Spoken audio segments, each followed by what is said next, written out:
Bonsoir à tous, merci de me recevoir chez vous. J'espère que vous avez passé une excellente journée et que vous passerez aussi une bonne nuit.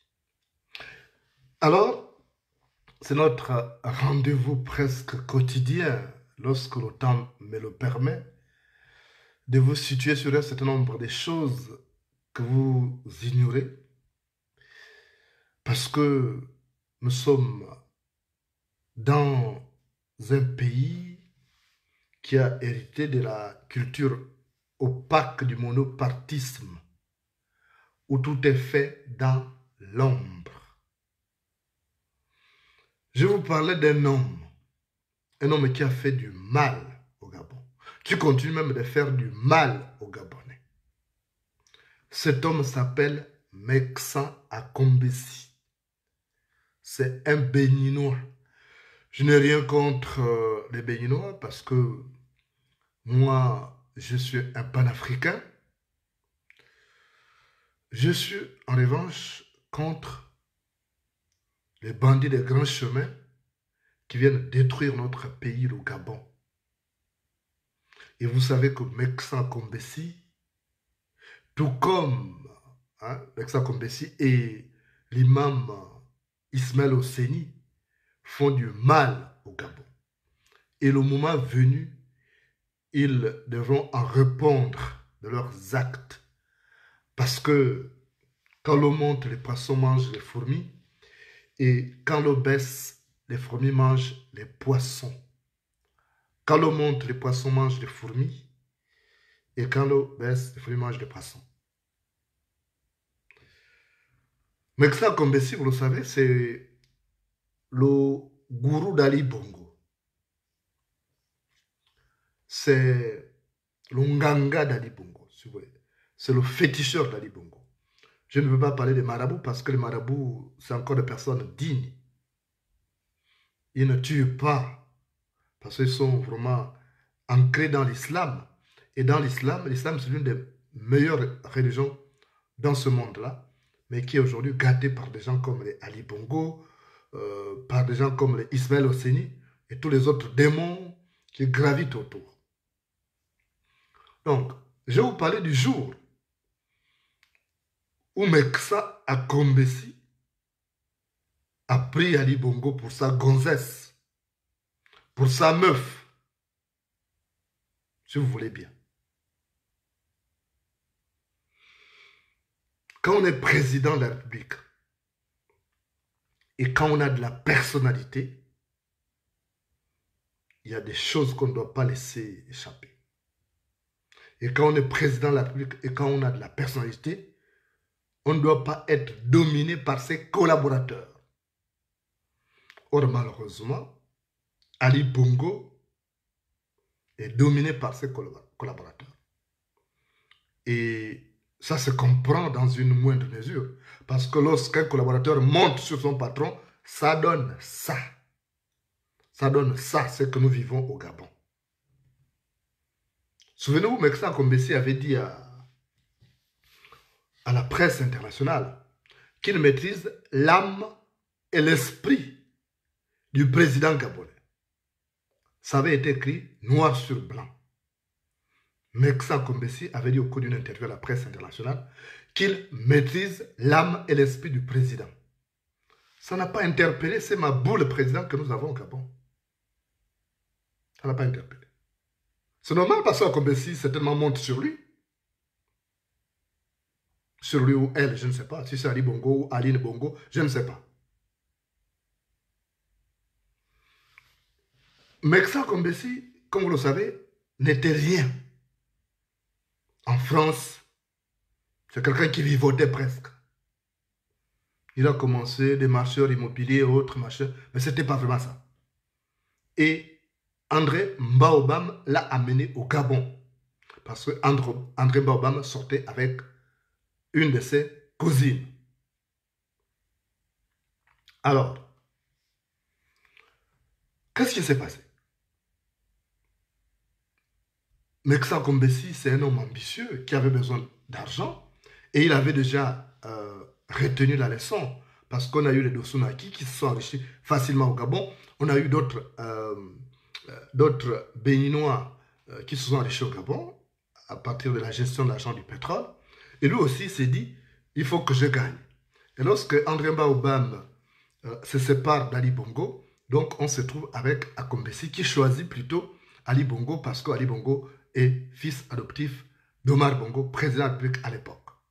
Donc il a fait son choix par rapport aux intérêts. Mais comment il a fait? Cet homme qui dormait au salon d'André Mbaobam, qui nettoyait les voitures d'André Mbaobam, tout d'un coup il devient marabout. Parce qu'il a joué le rôle de démarcheur. Il disait qu'il est issu d'une famille puissante au Bénin, spirituellement, et qu'à partir de sa famille, Ali Bongo allait être parmi les présidents les plus puissants de la planète. Il a promis ça à ses maboules qui nous gouvernent. Et comme c'est maboule, il a cru aussi à ça. Et notre argent a commencé à sortir. Notre argent a commencé à sortir. Première expérience avec ça, Kombesi. Pour montrer à ces maboules d'Ali Bongo qu'il est puissant. Il voulait montrer à Ali Bongo que lui, il est puissant. Qu'il est issu d'une famille spirituelle forte. Et comme il gère déjà l'argent d'Ali Bongo, parce que peut-être qu'il l'embite, c'est tellement qu'il l'embite, parce que avoir de l'influence sur quelqu'un qui est président de la République, si tu ne l'embites pas, je ne comprends pas. Donc, qu'est-ce qui se passe? Il dit, Makombesi qui a un peu d'argent s'entend avec un des pilotes d'Ali Bongo. Donc, parce qu'au départ, au début du mandat d'Ali Bongo, il fallait qu'Akombesi montre qu'il est utile, qu'il est issu d'une famille spirituelle, que lui-même c'est un gourou et qu'il peut tout faire. Et quand les choses le dépassent, il peut aller au Bénin, régler ça avec son père Médard Akombesi. Donc, il avait déjà l'emprise sur Ali Bongo parce que c'était il l'embite. Et donc, Akombesi s'entend avec le pilote d'Ali Bongo. Il fait un game. Il appelle le pilote Il dit, écoute, nous avons un voyage entreprendre avec le président. Pendant le vol, s'il te plaît, c'est toi le pilote, essaie de bousculer l'avion, crée des secousses, fais des mouvements comme si l'avion veut tomber. Et comme ça, il va avoir peur. Et moi, je vais lui dire, calme-toi, je vais arrêter ça. Je vais commencer à faire des incantations. Et quand tu vas m'entendre faire des incantations, après un bout de temps, tu stabilises l'avion. D'accord, monsieur le pilote? Donc, le pilote dit, il n'y a pas de problème. Et il promet un montant au pilote. Et l'avion décolle pendant le voyage. Et naturellement, Akombesi s'est entendu avec le pilote. Donc, le pilote fait des mouvements comme quand vous êtes au volant de votre voiture. Vous pouvez faire des à-coups. Vous voyez quand vous conduisez. Vous pouvez bousculer la voiture dans tous les sens. On a l'impression que vous voulez faire une embardée. Sauf que là, dans l'avion, il a fait des secousses terribles. Ali Bongo a commencé à paniquer. Et Akombesi a dit non, monsieur le président, ça va aller, ça va aller. Je vais stabiliser ça. Attendez, il a sorti ses coris de son sac et il a commencé à psalmodier des formules incantatoires. Pendant un certain temps, il a psalmodié des formules incantatoires. Et le pilote qui avait entendu ces formules-là, puisque c'était le deal, donc le pilote finit par stabiliser l'avion. À tout temps, Ali Bongo était dans tous les sens. Vous savez, c'est un faux boy, ce gars-là. Il est gros là pour rien. C'est un peureux. Il commence à pleurer presque dans l'avion. Il commençait à pleurer. Je le sais parce que je suis journaliste d'investigation et j'ai des gens qui étaient à bord, ils n'étaient pas seuls. Ils n'étaient pas seulement qu'avec Akombesi. Il était avec les gens, ces collaborateurs qui nous ont rapporté ça. Plusieurs, pas une seule personne. J'ai vérifié. Je suis journaliste. Si tu ne veux pas croire, tu dégages. Voilà. Si tu ne veux pas croire aussi qu'Akombesi mbite Ali Bongo, c'est ton problème. Moi, je n'ai rien à foutre. Donc, qu'est-ce qui se passe? Donc, Akombesi dit au président, non, ça va aller, monsieur le président. Donc, il fait ses formules incantatoires. Et le pilote qui avait le deal avec Akombesi finit par stabiliser l'avion. Et Ali Bongo a pleuré. Il dit, ah, mec, ça, merci beaucoup. Si ce n'était pas toi, on aurait connu le pire. Il dit, monsieur le président, moi, quand je suis là, tant que je suis là, je vous ai promis que vous n'aurez. Et voilà comment Ali Bongo commence à croire que ces gourous, qu'on appelle en d'autres termes prestidigitateurs, donc celui qui fait de la machination, donc il commence à donner, à faire confiance à Akombesi. Donc il est fort spirituellement parce que il a réussi à stabiliser l'avion au moment où l'avion allait tomber. Donc le Maboule là, comme il est Maboule, il croit qu'Akombesi est fort. Et un jour, comme ils étaient ensemble là-bas, ils habitaient à la Sablière. Je ne sais pas dans quel cadre. Dans quel cadre. Mais il se trouve qu'ils étaient ensemble dans la maison, comme les gens qui s'imbitent. Donc, comme les gens qui s'imbitent, ils étaient ensemble à la Sablière. Ils dormaient ensemble dans la même maison. Et un matin, donc, deuxième expérience pour Akombesi, montre à ces maboules-là, Ali Bongo, qu'il est fort spirituellement, alors qu'il n'est en réalité rien. Parce que vous allez comprendre maintenant. Vous allez comprendre pourquoi il y a des crimes rituels. Je viens vous expliquer ça parce que je suis sur le livre des crimes rituels. Je suis là-dessus.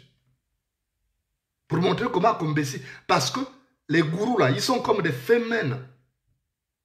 Ils vous promettent de multiplier, de vous rendre riche.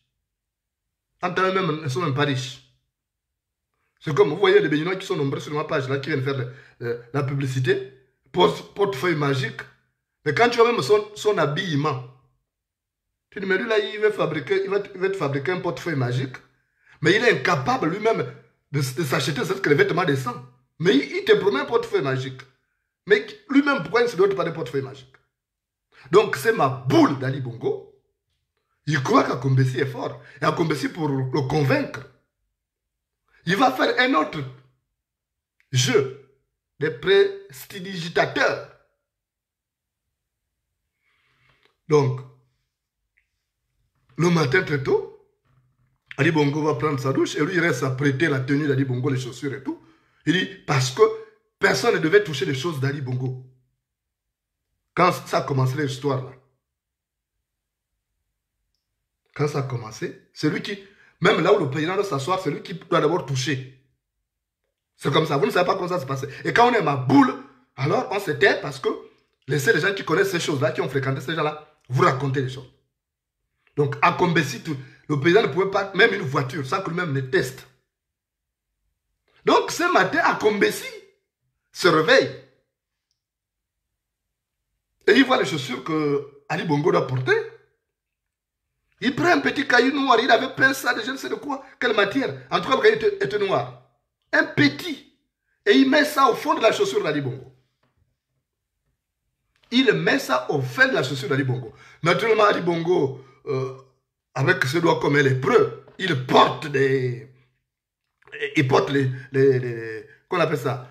Il porte les chaussettes. Donc, il ne sent pas tout de suite qu'il y a un caillou. Donc, Ali Bongo porte. Il prend la chaussure, il porte la chaussure.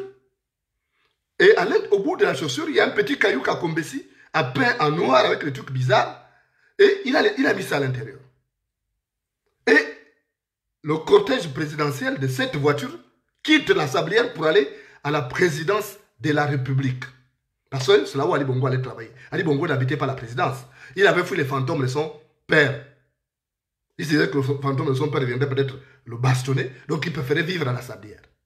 Ce n'est que le jour où il y a eu des inondations à la Sablière qu'Ali Bongo a décidé d'aller défier les fantômes de son père. Mais sinon, il habitait à la Sablière. Donc, Akombesi ayant mis un bout de caillou là, peint avec des trucs rouges, bizarres, noirs, machin. Donc, pendant que le cortège présidentiel se déplace, demandez aux gens qui étaient à la sécurité d'Ali Bongo. Donc, Ali Bongo se déplace vers Jean Ebori. On voit le cortège présidentiel qui s'arrête. C'est Akombesi qui demande l'arrêt. Il dit, il y a un danger, le président est en danger. Le président est en danger.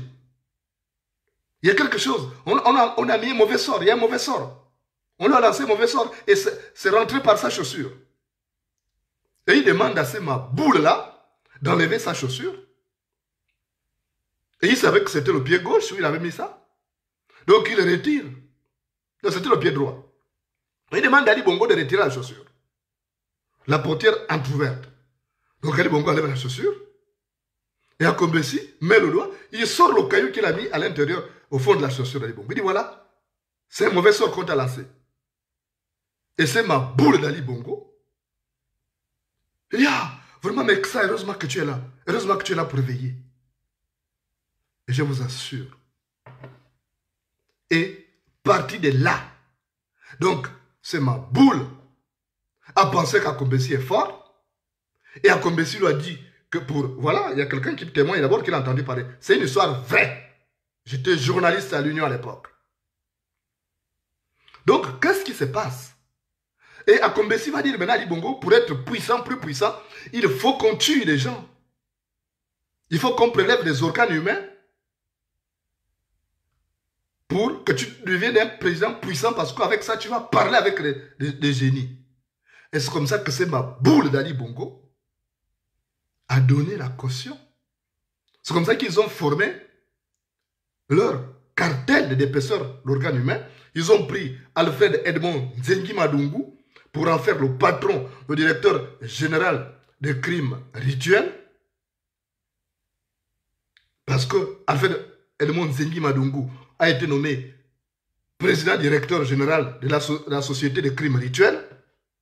Il avait déjà eu un budget de 800 millions parce qu'Akombesi avait appelé Manflis qui est lui, le mari de Mami, la femme de la sœur de Madungu.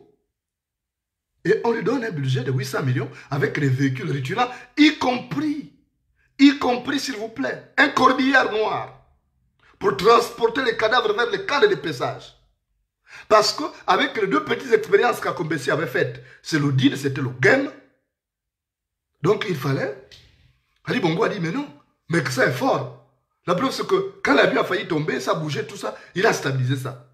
Et on m'a lancé un sort au niveau du pied droit, dans la chaussure. Il a découvert ça pendant qu'on se déplaçait.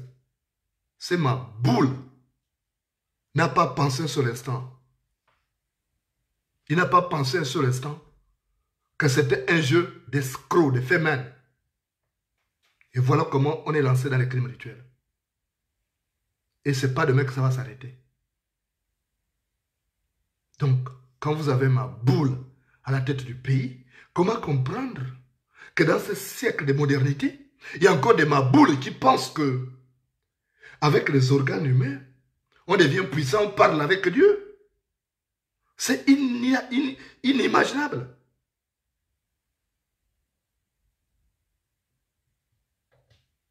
C'est inimaginable. Akombesi l'a fait. Demandez au ministre qui était avec Ali Bongo. Ils ont été choqués. Et tous ceux qui ont combattu Akombesi, Akombesi les a balayés.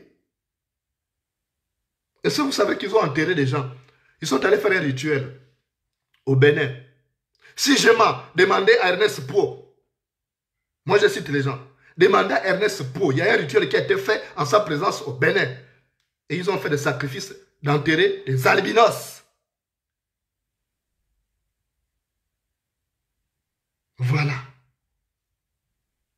Voilà deux expériences qui ont fait que c'est ma boule qui nous gouverne à penser qu'Akombesi était puissant.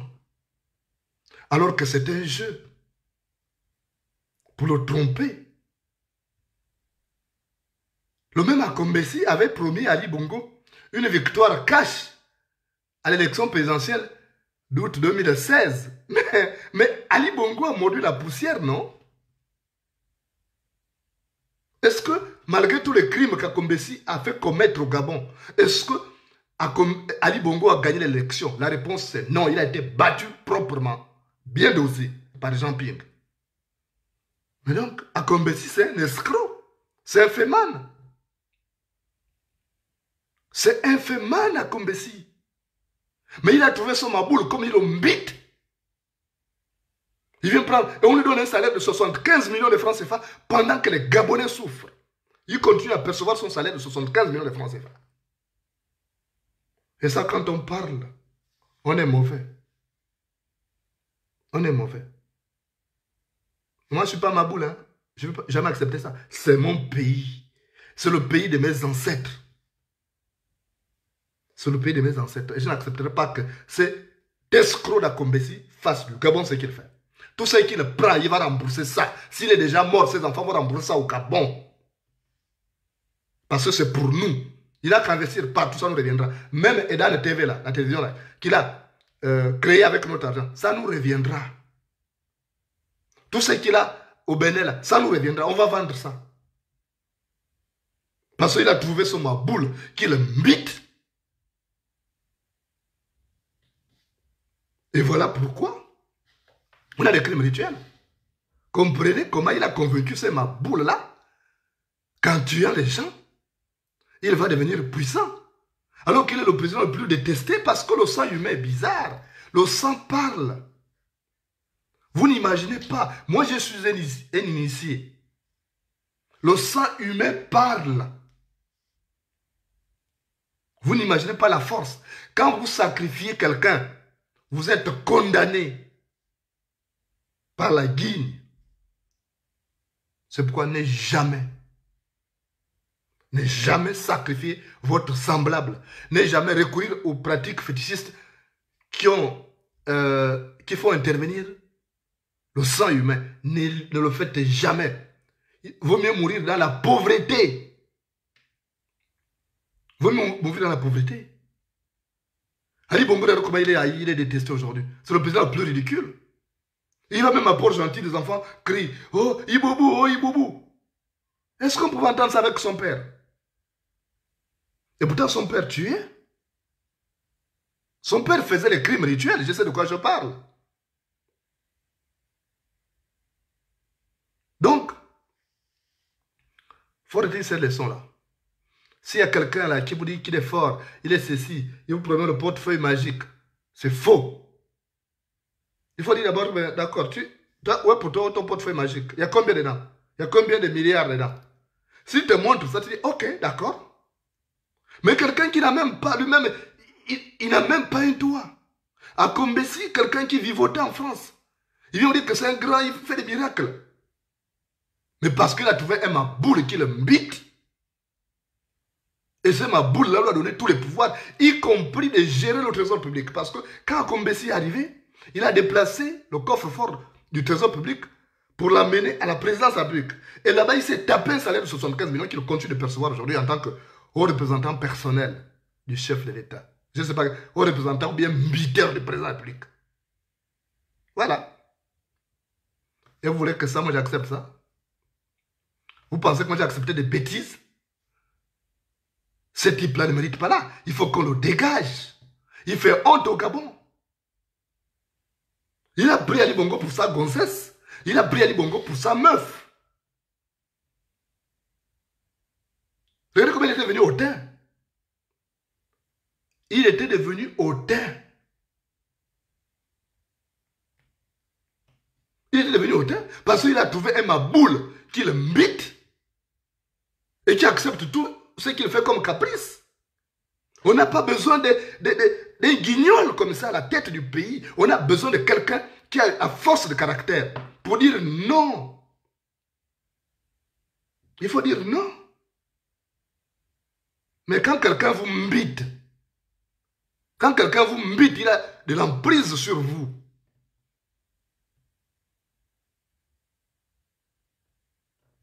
Quand quelqu'un vous mbite, il a de l'emprise sur vous. C'est ça la réalité. C'est pourquoi il ne faut pas accepter des choses comme ça. Et pourquoi Akombessi a l'emprise? Pourquoi on ne poursuit pas tout le monde? Tout le monde vole. Akombessi a beaucoup volé, il a tué. Pourquoi il n'est pas poursuivi? Parce qu'il mbite Ali Bongo. Et c'est ça que vous voulez nous ramener en 2023. Ça là, vous n'avez pas honte. Alors, je voudrais que les nouveaux Gabonais, les Gabonais de demain, les vrais Gabonais, puissent être débarrassés de ces défauts-là. Ne pas accepter qu'un prestidigitateur comme un Béninois vienne, il te mbite et il a de l'emprise sur toi. Mais il faut être malade. Vous me voyez, moi, Moulenda. Je vais accepter que mon semblable me mbite. Ah! Il faut que je sois mort. Hein? Comme ils font la nécrophilie, il faut que je sois mort, pas de mon vivant. Pas de mon vivant. Donc, ça, la situation du Gabon aujourd'hui, là, c'est que nous vivons là. Il faut que ça nous donne des leçons. Quand vous avez un président comme ça, qu'un rigolo, un prestidigitateur mbite, il le trompe en disant, si on fait ça, ça donne comme ça, on fait ça, ça donne ça, alors que c'est faux. Il n'était rien avant d'arriver au Gabon. C'est le Gabon qui a fait la Combessi qu'il est. C'était un misérable en France. Et comme il a trouvé ma boule, qui le mbite au quart de tour, qui le mbite aller-retour, et il fait ça. Il prend le Gabon pour son pays. Et c'est comme ça qu'on se trouve avec certains Béninois qui sont devenus orgueilleux. Pas les vrais Béninois qui étaient là avant. Parce que les vrais Béninois qui étaient là, qui sont arrivés à partir de 1963. Ils faisaient du taxi, ils faisaient de la pêche. Ils n'embêtaient pas les Gabonais. Mais la légion là, qui arrivait là, qui mbite la famille présidentielle là, c'est ça là qui pose problème aujourd'hui. C'est ça. Donc vous là, commencez à renoncer à ça. Pour ne pas être ridiculisé comme ça, parce que ça t'affaiblit toi l'homme. Tu vas punir qui? Il te tient quelque part. Parce que deux animaux à écailles savent où se mordre. Deux animaux à écailles savent où se mordre. C'est ça. Donc, moi, c'est ma boule d'Ali Bongo n'est pas mon président. Ah non, non, non. Je ne peux pas avoir un président, ma boule comme ça, comme bite, qui n'allait pas protéger son peuple. Ah non. Moi, je ne le connais pas comme président. Hein. Dans le livre, là, il est même où le livre qui est sorti hier, là. Je ne sais pas où je l'ai mis. Voilà. Dans le livre, là, il y a une phrase. Je ne sais pas si je peux retrouver ça. Bon, j'ai beaucoup travaillé, là, je ne vois même plus bien. J'ai traité Ali Bongo de chefaillon. Vous savez un chefaillon? Un chefaillon, c'est un chef qui ne pèse rien. Qui est toujours en train de faire les sbroufs, alors qu'en réalité, il n'est rien. Dans ce livre-là, j'ai vu le chefaillon Ali Bongo. C'est là. Moi, je pèse et sous-pèse mes mots. Dans le deuxième livre, là, Les blessures de mon âme. J'ai dit qu'Ali Bongo, c'est un chefaillon. Donc, je veux que vous soyez des Gabonais dignes, qui vont faire respecter le Gabonais et le Gabon à l'étranger, et partout ils passent. Parce que si aujourd'hui les étrangers là, nous narguent comme ça, c'est parce qu'ils savent qu'un de leurs mbits, Ali Bongo, et qu'à partir de là, Ali Bongo ne peut pas faire quelque chose. Voilà. C'est un chefaillon, quelqu'un qui se fait mbit par machin, c'est un chefaillon, vous voulez appeler ça comment? Vous voulez que je vous dise quoi, moi? C'est un chefaillon. Dites tout ce que vous voulez. Vous n'allez pas m'enlever ça de ma tête. C'est déjà dans le livre là. Ça a été traduit dans toutes les langues. C'est un chefaillon, comme bite, et qui est incapable de prendre des décisions pour se séparer de ces voyous. Donc vous, Gabonais, je souhaiterais que vous soyez des personnes valeureuses. Pas des personnes qu'on trompe. Mais ça, pour cela, il faut absolument apprendre, parce que la vie est très philosophique. La vie est très philosophique. Il faut retenir les leçons de la vie. Il faut retenir les leçons de la vie parce que, comme je disais l'autre jour, les cours de la vie paraissent parfois abscons. Donc vous ne pouvez pas les comprendre, ce qui est compréhensible dans une certaine mesure. Il faut comprendre les leçons de la vie. Et ce soir, je voudrais vous donner peut-être 5 petites leçons. Parce que c'est important, il ne faut pas que vous soyez comme ces chefaillons, comme bite, et qui est incapable de prendre des décisions pour sauver son peuple qui est en danger. Ça, c'est un chefaillon inutile. Et demain, donnez l'éducation à vos enfants. Pour qu'ils ne deviennent pas des chefaillons qu'on peut mbiter à tout moment. C'est ça. Parce que Kombessi a pris Ali Bongo pour sa grossesse, pour sa meuf. C'est pourquoi il fait ce qu'il veut. Il menace même. À chaque fois quand son salaire là n'est pas versé à temps, il menace. Malgré tout ce qu'il a déjà pris. Mais non, vous n'allez pas rester là. Pour faire en permanence des jérémiades. Et ça va faire partie d'abord de la première leçon de ce soir.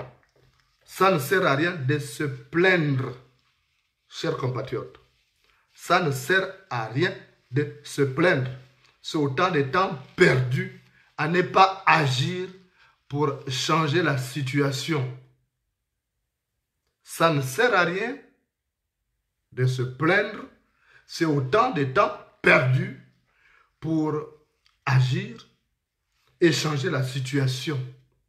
Soit vous pouvez agir, soit vous ne pourrez pas. Prenez vos responsabilités en main. La vie n'est pas toujours facile ou juste. Voilà la première leçon ce soir. Voilà la première leçon ce soir. Et la deuxième leçon,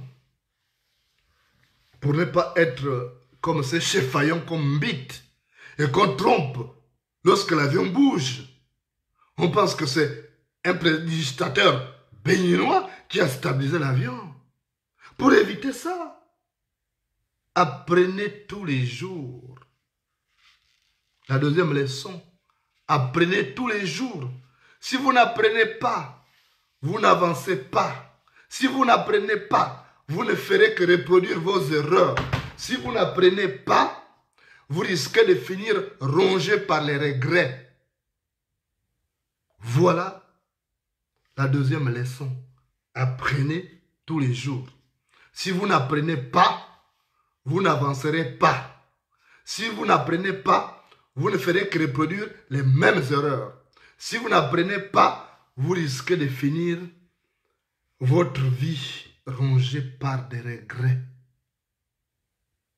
Voilà la deuxième leçon. Et la troisième leçon, placez des limites dans ce que vous faites.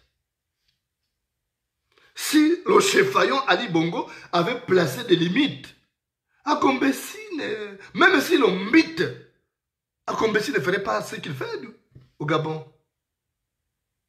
C'est pourquoi je voudrais vous dire encore en troisième leçon, placez des limites dans ce que vous faites, dans tout ce que vous faites. Placez des limites. C'est vous qui prenez la décision. Dans tout ce que vous faites, placez des limites. Cela vous force à choisir ce qui est essentiel et à éliminer tout ce qui ne l'est pas, donc ce qui vous ralentit. Placez des limites, c'est la troisième leçon. Cela vous force à choisir ce qui est essentiel et à éliminer tout ce qui vous ralentit, donc ce qui est inutile. De plus, cela peut favoriser des prises de décision rapides. Ça, c'est la troisième leçon. Si vous notez, s'il y a quelqu'un au milieu du chef-faillon Ali Bongo, il faut noter, vous lui donnez ça. Hein? Il n'est pas trop tard d'apprendre. Hein? Même si il n'est plus pour longtemps sur cette terre, c'est important qu'il apprenne. Donc, c'est la troisième leçon. Je vous demande de placer des limites dans tout ce que vous faites. Et la quatrième leçon, qui est très importante et qui concerne aussi le chef-faillon Ali Bongo comme bite et qui devient ma boule.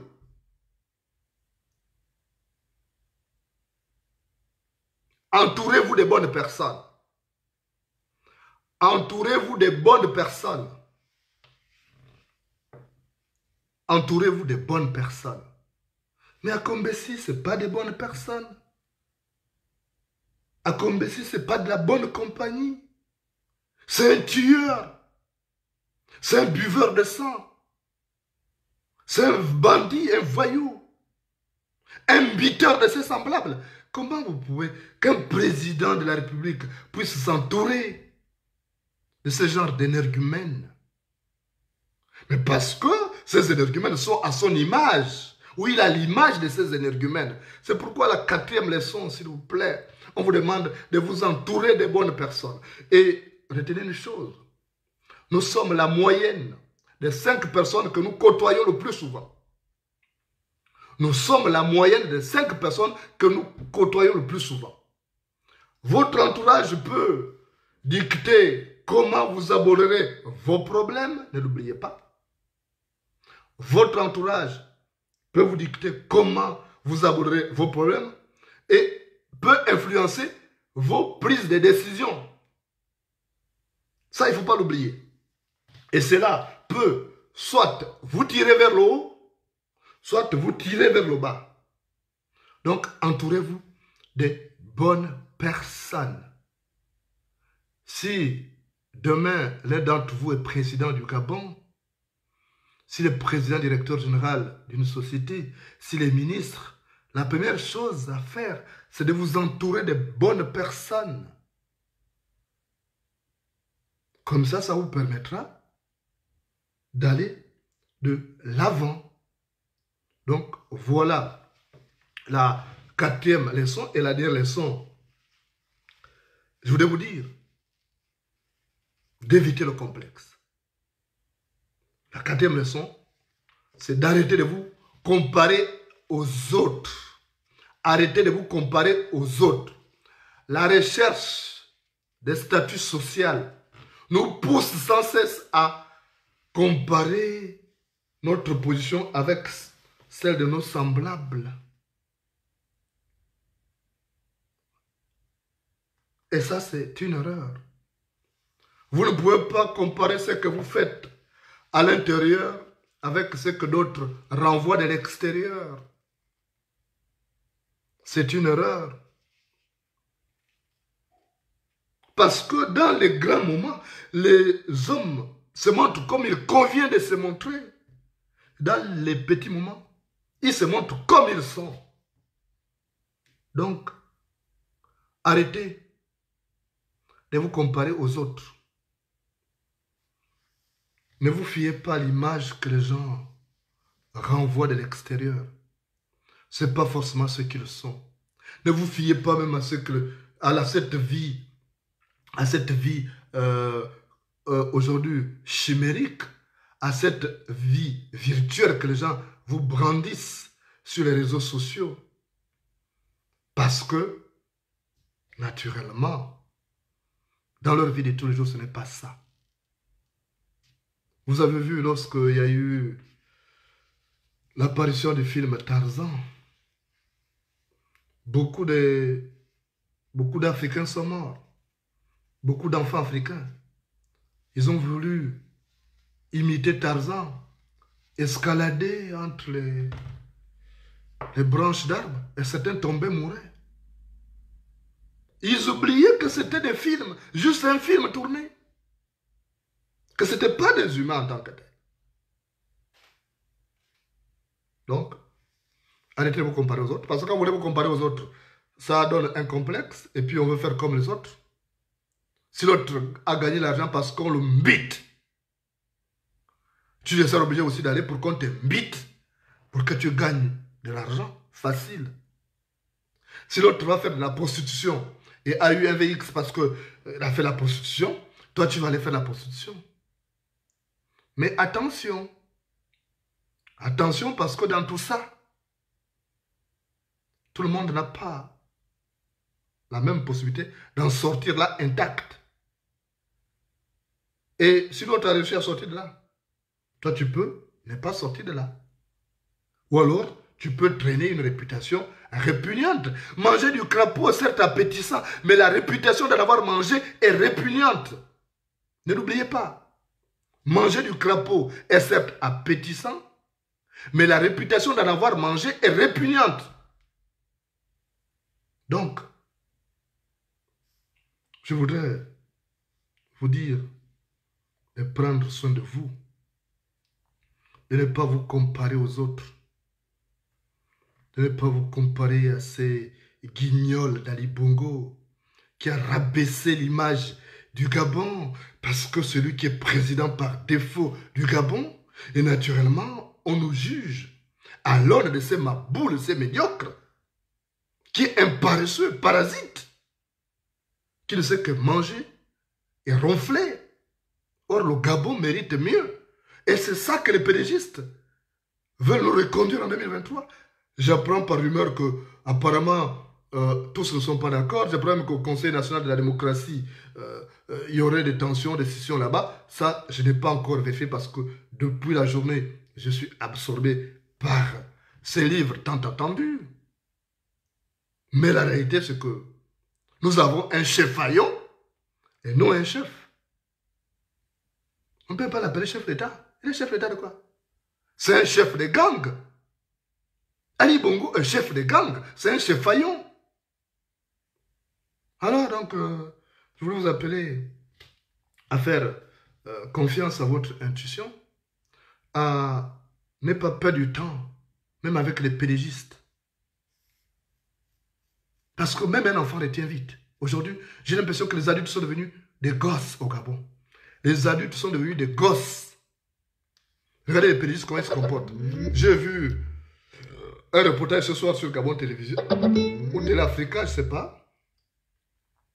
J'ai vu Madame Mbumba qui est allée à Moabi, aller remettre le groupe électrogène, et il parle victoire cash, il distingue camarade. Quel distingue camarade? Il dit Tengu camarade, c'est ça que vous voulez nous... Dites à Madame Mbumba que je vais arriver chez elle. Hein? La femme qui est allée à Moabi, là, remettre le groupe électrogène et parler d'Ali Bongo, il faut lui dire que je vais arriver chez elle. Parce qu'il ne faut pas se foutre des Gabonais. Aujourd'hui, on a des gosses, même les enfants retiennent plus que ces pédégistes qui sont embêtés par des friandises. Et comme eux aussi, on les mythe dans les bureaux, ils n'ont plus de personnalité. Ils ont besoin de dire, oh, le distingué camarade, le distingué camarade. On a besoin de ça là. Un chefaillon qu'on bite par un pauvre petit béninois qui ne serait bon que pour faire de la pêche à Combessi. Il serait bon que pour faire la pêche. Ce gars-là serait bon pour faire la pêche au large là-bas et nous ramener du poisson. Pas pour être au représentant personnel du président de la République. Il est au représentant de ce chefaillon. Parce que tout ça, on a des maboules qui acceptent ça. Les pédégistes n'ont rien. La seule valeur qu'ils ont, elle est d'or monétaire. Ils n'apprennent plus rien. Même les enfants leur donnent des leçons. Les enfants ont même pitié. Il faut voir comment les enfants font des réflexions. Il faut voir comment les enfants font des réflexions. Et les enfants sont spitants. Moi, j'ai été un enfant spitant. Parce que j'apprenais vite. C'est pourquoi je voulais que vous appreniez chaque jour. Je ne viendrai pas pour vous abrutir. J'aimerais qu'à chaque fois que vous arrivez dans mon live, que vous sortiez de là avec quelque chose de plus. Parce que je vous transmets ce que moi j'ai reçu. Notre peuple se conserve abruti. Il a été abruti par le régime Bongo PDG.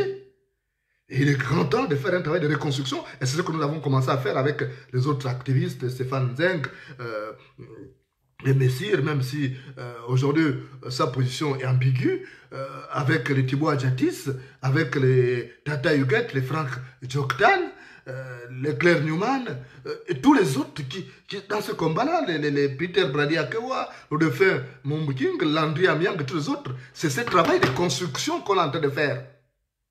Donc quand on se connecte, il ne faut pas venir dire qu'on vous embête. Non, ça n'embête que les maboules là qui ne veulent pas comprendre. Même leurs enfants sont plus intelligents qu'eux. Comme on les mythe, on leur verse le liquide coloré là dans les oreilles, ils deviennent maboules. Et je vous invite à ne pas être comme ces pédégistes. Parce qu'ils sont comptables de la situation catastrophique, du bilan calamiteux de cette catastrophe qu'on appelle Ali Bongo. Voilà pourquoi je suis venu vous dire ça ce soir. Même les enfants sont aujourd'hui plus intelligents. Et même un père peut, à un moment donné, quand son enfant le conseille, un père doit comprendre. Un père qui est sage doit comprendre. Même quand ton enfant dit, mais papa, c'est pas bien, regarde un peu ça. Mais les pédégistes n'écoutent pas. On a beau leur parler. Comme on les mythe, on leur verse le liquide coloré dans les oreilles. Alors ils ne comprennent plus rien. Or, un père responsable doit écouter son enfant, même si c'est un petit enfant. Il doit écouter son enfant.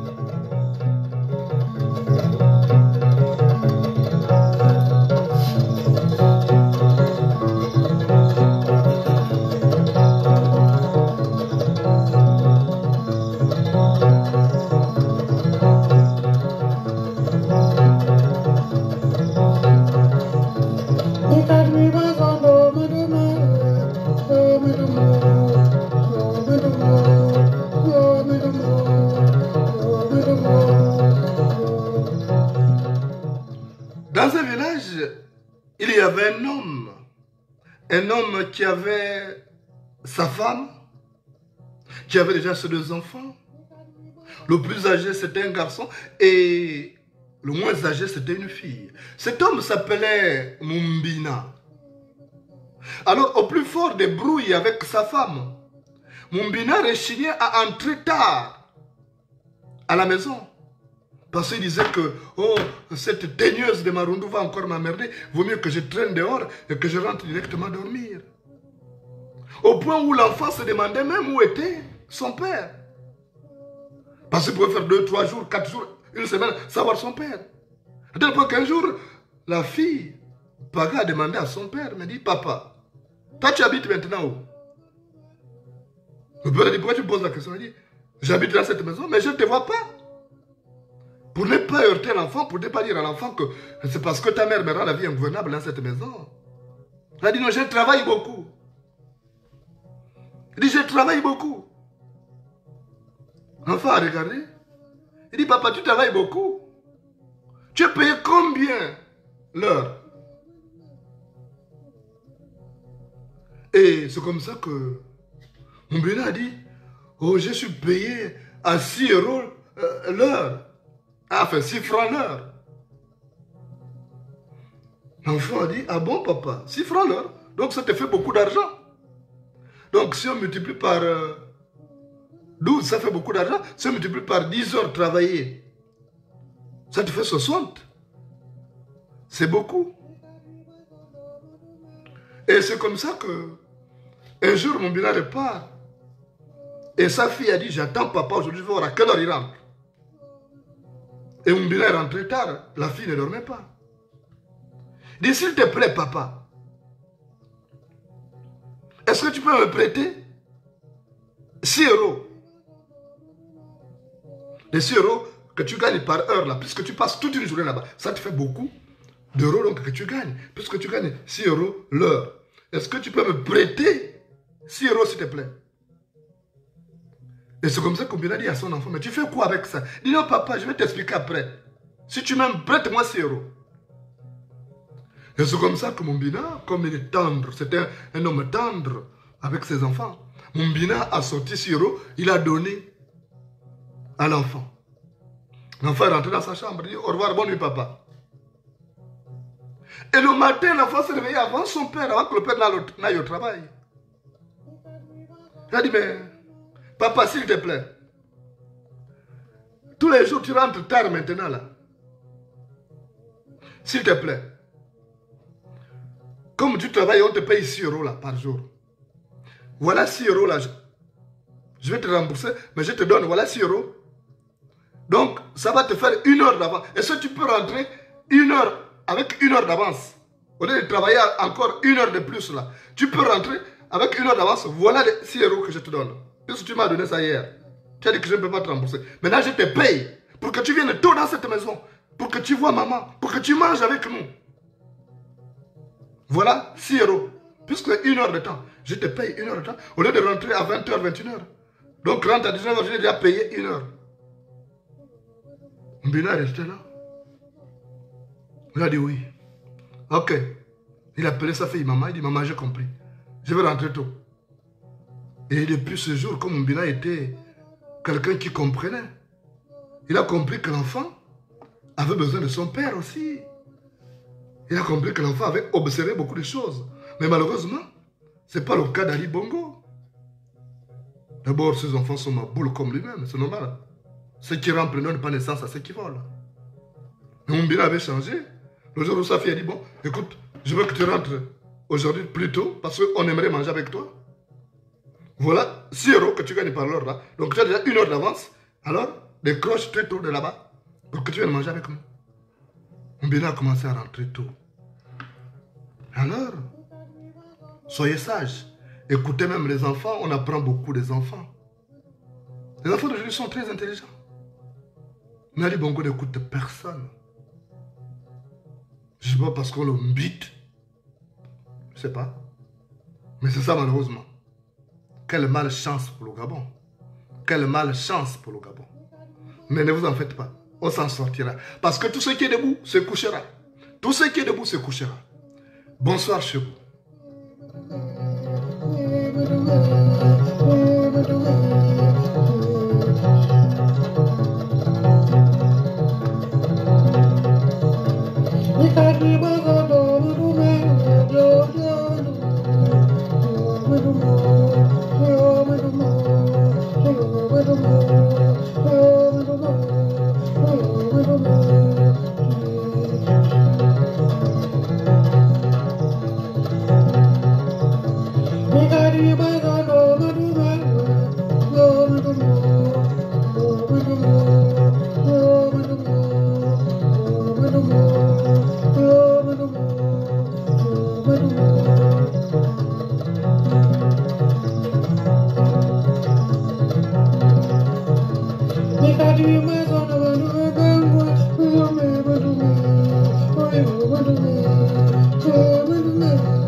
Mon plaisir, prise en production, association Tchèque.